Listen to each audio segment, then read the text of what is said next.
Hello everyone, magandang buhay and welcome back to my YouTube channel, EMS14 TV. So, ngayon po ay September 18, 2024 at kahapon nga ng umaga ay bumungad sa akin yung notification about US tax resubmission. So, dahil busy ako kahapon, hindi ko siya nagawa at meron ding comments isa sa aking video and shout out to JB 2NE4.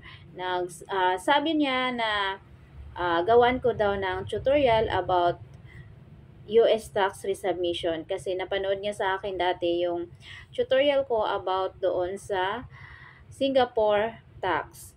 Pero dahil busy ako kahapon nga, hindi ko siya nagawa. So, ngayon natin gagawin. Sabi rin naman ni JB ay nagawa niya na kasi nag-reply ako dun sa comment niya, nagawa niya na ito ay recommendation. So, thank you so much JB2NA4 and shout out sa iyo. So, ngayon guys, gamit ko ay cellphone lang.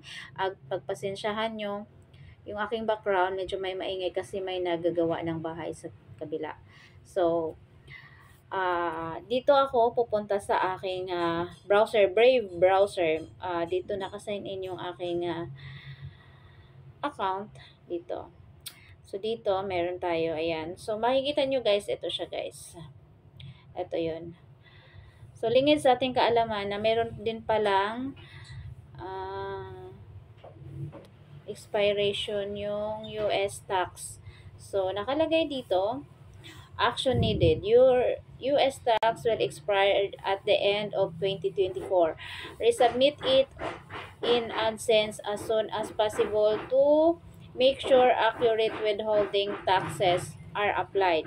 So, kailangan po natin na gawin ito, i-resubmit natin yung tax info na na-fill upan natin dati pa kasi para tuloy-tuloy yung withholding taxes na inilagay natin doon at para tama yung bawas doon sa sahod natin or kung ano pa man. So, ayan, dito lang tayo sa ating YouTube studio. Makikita nyo yan dyan kung hindi nyo pa nagawa. So, meron naman po ditong choices sa gilid. Ayan, makita nyo dyan, resubmit tax info.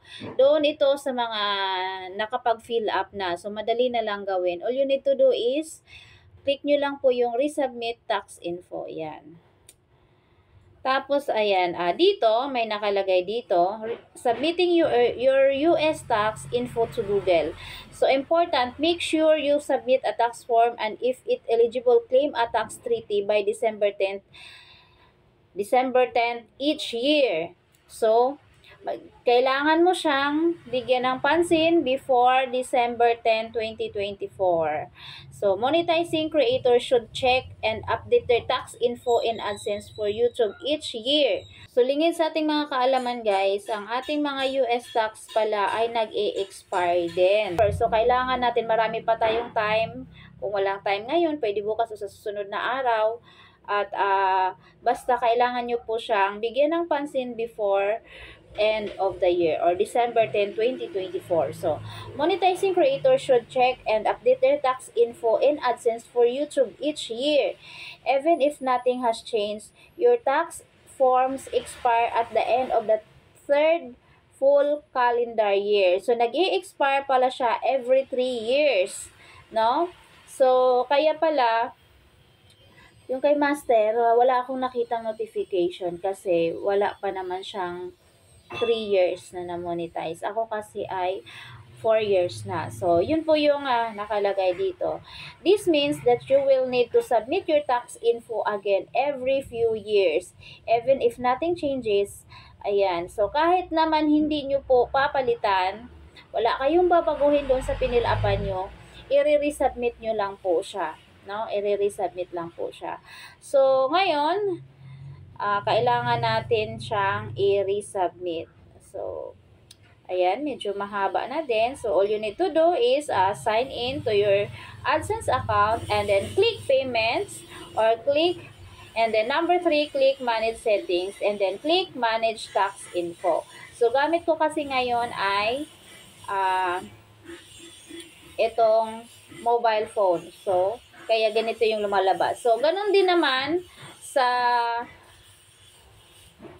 kung gumagamit kayo ng computer, pwede kayong mag-direct doon sa inyong Google AdSense. So, since mobile phone yung gamit ko ngayon, so mag-sign in tayo ngayon sa ating Google AdSense. Okay, punta tayo sa ating Google AdSense. And then, click natin yung 3 lines sa upper left side. Click payments. And then, sa baba, click manage tax info. So, ayan, nandito na tayo. Diba, meron ngang update last year about Singapore tax info. So, dalawa yung ating tax. So, ang hinihingi naman ni AdSense ay ang i-resubmit yung United States tax info. Click lang po natin yung pencil icon para lumabas itong, ayan, manage tax info. Ayan. So, dito pala guys, ayan, pag kinlik nyo yung pencil icon, so wala po siyang nakalagay dito na resubmit, kundi ang meron lang po is submit new form. So, all you need to do is click the submit new form. Ayan. So, kapag nag-submit kayo ng new form, may lalabas po dyan na yung dati nyong pinilapan ay mawawala. So, walang problema. Gagayahin nyo lang din po yon. So, click the submit new form.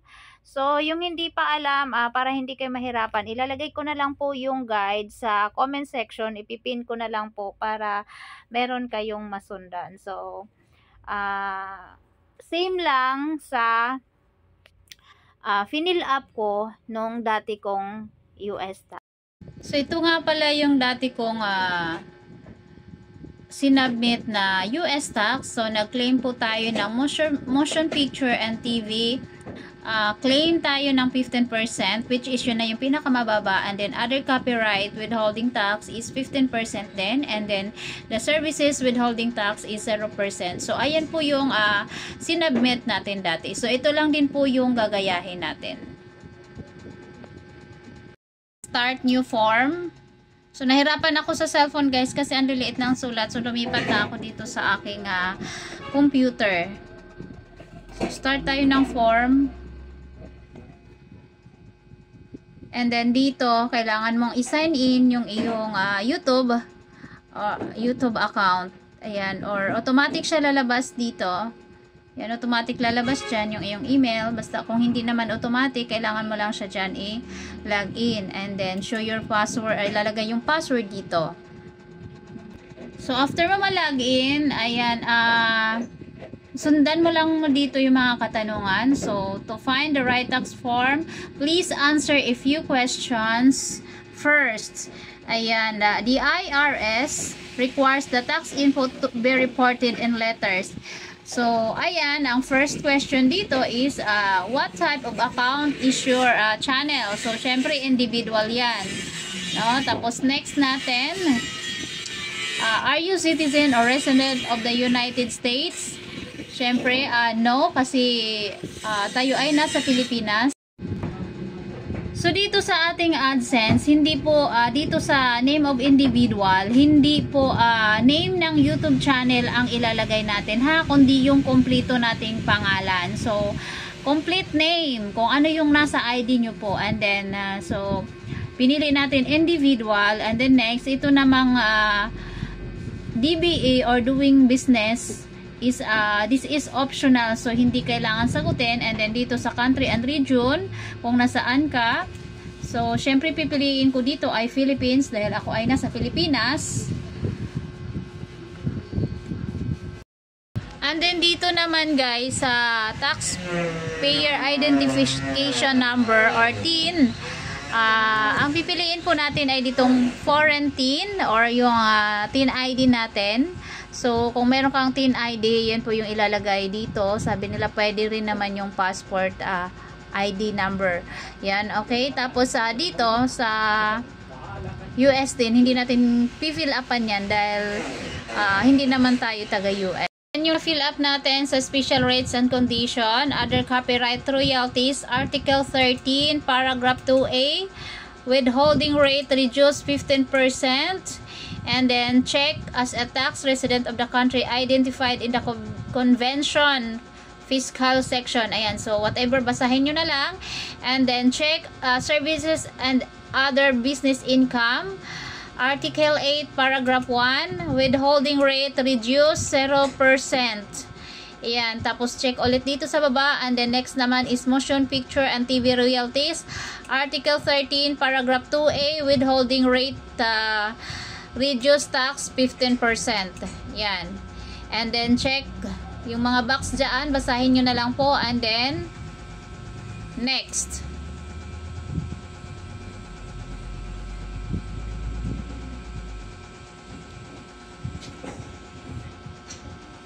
So activities and perform in US.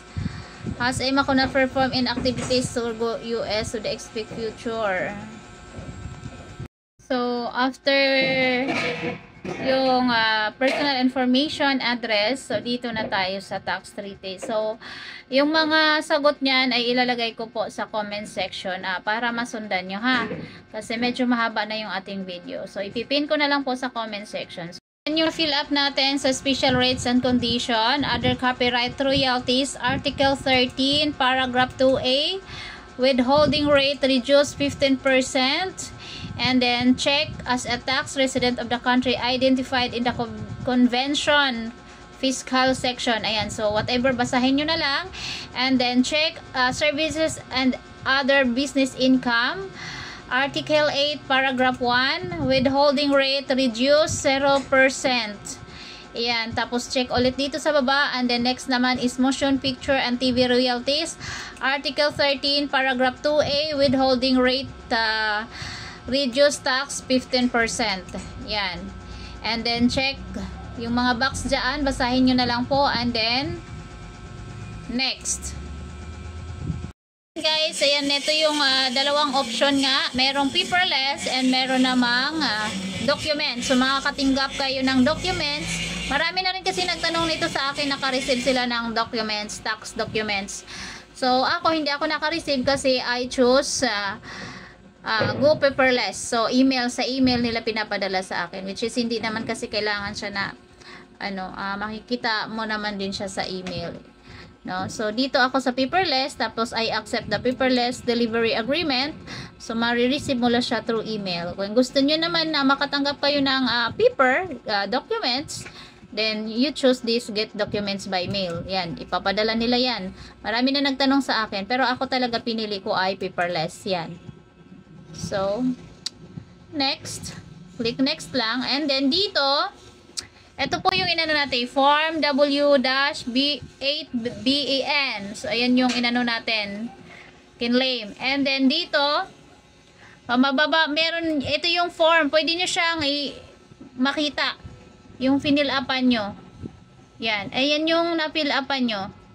Pwede nyo siyang basahin. Yan. If gusto nyong mabasahin, sa mabasa, andyan po yung inyong pinil-upan. Okay? Yan. Andyan lahat. Tapos, pwede mo siyang pirmahan dito. So, ayan. Tapos, click ko lang, I confirm that I have reviewed the generated tax documents to the best of my knowledge and believe that are true, correct, and complete. Ayan. Tapos, click next. Yan. So, that's it. Yan, makita nyo, naka-check lahat. And then, under penalties of perjury, I declare that. So, check mo lahat yan. Yan, basahin nyo rin. Bago kayo mag-check dyan, baka sabihin nyo, mali yung aking itinuturo dyan. Basahin nyo. Okay?